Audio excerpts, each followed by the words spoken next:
La clase que vamos a ver hoy es hormigón en tiempo frío y el objetivo es comprender las precauciones en el hormigonado, las temperaturas extremas y las precauciones que debemos de tomar para el curado.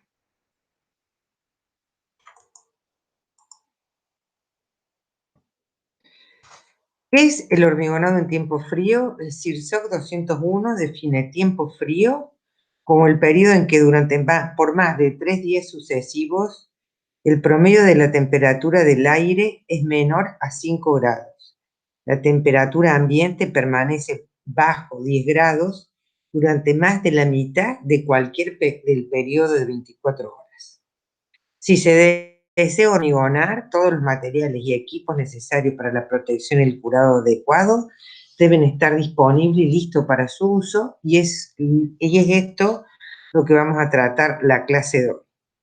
Cuando la temperatura es mayor a 10 grados, se puede hormigonar en forma convencional. ¿Cuáles son las protecciones que debemos de tener? Rompevientos, como estos que se ven acá, o esta imagen, calentadores portátiles, para calentar ya vamos a ver agregado, la superficie, encofrados aislados, mantas protectoras, también puede ser mantas que permitan el calentamiento, el encofrado, el acero de refuerzo, los accesorios que se vayan a insertar deben estar libres de nieve o hielo al momento que se coloque el hormigón, y hay que tener un especial cuidado en el acero de refuerzo, ya que disminuiría muchísimo la adherencia. Debe disponerse de termómetros e instalaciones de almacenamiento de probetas y pruebas para verificar que todas las precauciones que se han adoptado son las indicadas. Pero ¿cuál es el efecto que hace las bajas temperaturas en el hormigón? Neville, en su bibliografía publicada en 1998, analiza y concluye que si se permite que el hormigón que aún no ha fraguado se congele, el agua de la mezcla se convertirá en hielo y aumentará el volumen total del hormigón. Si ese volumen aumenta, genera tensiones de tracción que en muchos casos puede romper el hormigón. También, debido a la disminución de agua disponible para las reacciones químicas, el fraguado, el endurecimiento del hormigón se retrasa. Cuando tiene lugar el deshielo, el hormigón podrá fraguar y endurecerse en estado expandido, con un gran contenido de poros y en consecuencia con una resistencia muy baja. Aquí en la imagen tienen un primer plano de las impresiones de hielo en una pasta congelada de hormigón fresco. Se ve la formación de los cristales. Entonces, ¿qué sucede con la resistencia?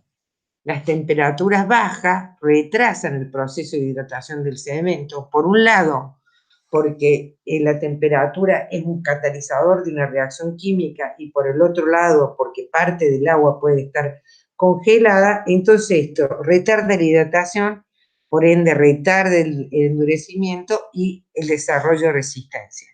En este gráfico vemos la influencia que tiene la temperatura de colocación con el asentamiento, que acá se lo denomina revenimiento, porque es un libro traducido al español en México, por eso dice concreto en vez de hormigón. Vamos a tomar el cemento rojo a los 23 grados, vemos que tiene un asentamiento que tomamos como referencia del 100%. Cuando la temperatura disminuye, el asentamiento aumenta porcentualmente, y cuando aumenta la temperatura, el asentamiento baja porcentualmente. Ahora veamos qué pasa con el fraguado a bajas temperaturas. Disculpen, acá tenemos el porcentaje de fragua en la primera.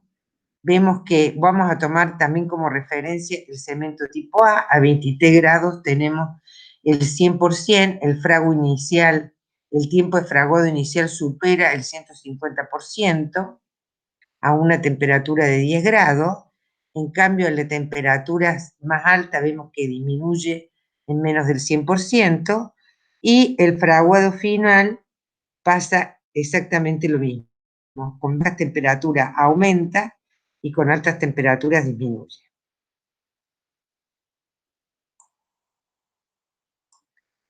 Entonces acá tenemos el fraguado inicial y acá el fraguado final.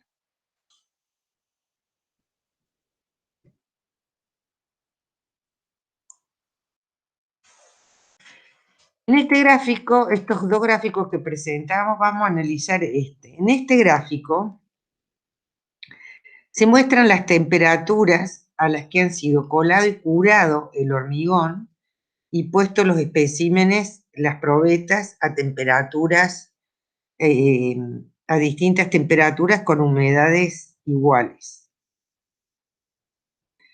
Acá están los datos de la mezcla, una relación agua-cemento 0,43, un contenido de aire de 4 a 5, un cemento del tipo AZN tipo 1 y 310 kilos de cemento.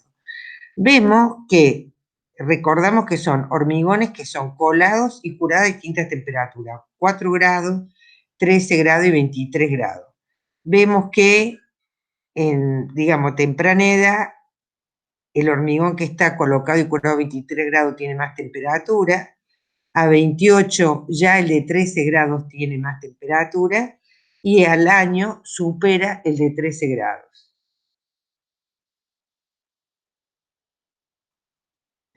Y acá vemos un experimento similar, pero donde la humedad relativa se modifica. ¿Cómo tienen que ser las mezclas de hormigón que tengo que poner en tiempo frío? Además de los requisitos de resistencia y durabilidad, a las cuales va a estar sometida, contacto con suelos sulfatados, etc., ¿qué necesitamos? Necesitamos que el calor de hidratación que se produce en la reacción química nos ayude a soportar estas altas temperaturas, además de tener resistencias a temprana edad para poder soportar, si fuera necesario, las tensiones que genera el hielo al aumentar su volumen los poros de hormigón. Entonces, podemos usar una o la combinación de varios de los siguientes puntos: cementos de alta resistencia inicial, mayor contenido de cemento, aceleradores químicos, de fragüe, de resistencia, aditivos incorporadores de aire, que ya nos vamos a detener. Recuerden que cuando vimos los aditivos incorporadores de aire, lo que generaban eran pequeñas micro burbujas que permitían, por un lado, que el agua capilar no ascienda y que haya como un lugar de expansión si se producía el congelamiento, reducir los tiempos de fraguado, o sea que frague lo más rápido posible, y relaciones agua y cemento bajas para tener mayor resistencia.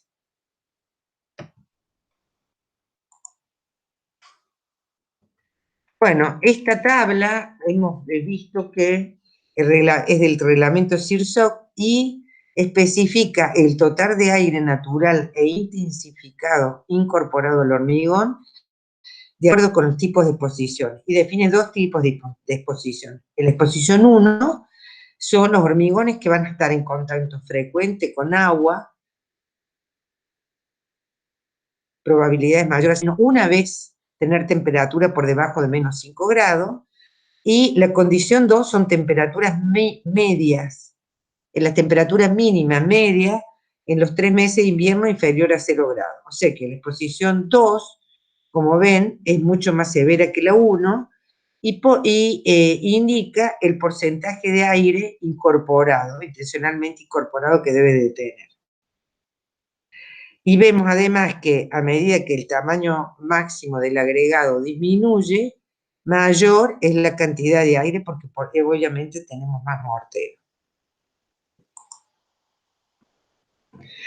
En el gráfico, en la tabla que vemos acá, vemos una adaptación del American Concrete Institute en donde indica, según las secciones que tiene la estructura, la temperatura ideal a la cual se debe colocar el hormigón según las condiciones de exposición.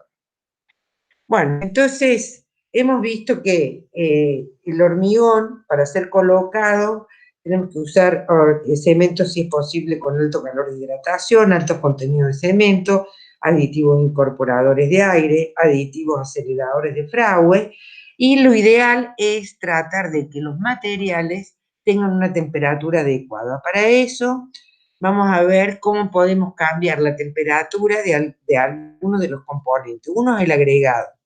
Por un lado hay que proteger al agregado cuando se almacena de que se congele, de que el agua que está en los poros se congele o que haya entre pedacitos de hielo entre los acopios de los agregados. Se puede almacenar en culvos o tolvas de pesaje que se pueden calentar con espirales o vapor, almacenar en silo, calentarlos al aire, o amontonar los agregados en pilas sobre losas que ya están calentadas en tuberías.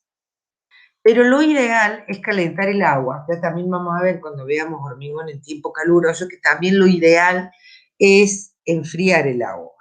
Si bien la masa del agregado, la del cemento, es mucho mayor que la masa del agua en una mezcla de hormigón, el agua puede almacenar 5 veces más calor que el cemento y el agregado con la misma masa. ¿Por qué? Por el calor específico promedio.